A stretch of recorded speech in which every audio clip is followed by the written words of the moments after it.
Алим сыйыны турысқын саблы күресші Сергей Захарович Карамчаковтың турнирі Сибирді олыңы күресші ұлы марғыларына асшың болған.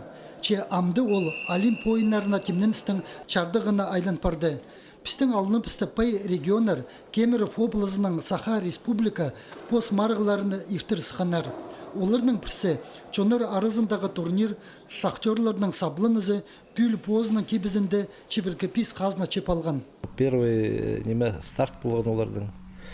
Медведев 100 орын албаған, а Карамчаковтың Терещенко 50 орын албағандар.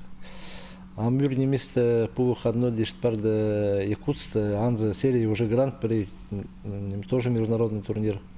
Анда Терещенко тоже за выход в финал устал в третий был барды. Ана мен сағаншым біздің мұнда уже қадедегі мастерлар бар, үржің балар уже барлар. Бұл екі ұлық марығы соның Сибирдегі ұлыңы күресшілер 8 октябрда Ағбындағы спорт өргізінде күстерінің сынызырлар. Пастағы сананыстырының 200-ке жағын спортсмен келері көрілче. Мұның пасқа бұл турнирге челсай қыстырыны керібзір сұрғы тұрча. Че ақчылық сыйықтыр асқынақ сылтанды керек келіспені парча. Сергей Захарович Карамчаковтың турнирі 7 октябрда 11 жастың пасталар, 8 октябрда 10 жастың. Хакасияның үшін бұл марғыда спорт ұстарының пасқа чет көресшілер тұрызырлар. Оларының келіп жеткен ұстарын көрерге кемге де чапсық болар.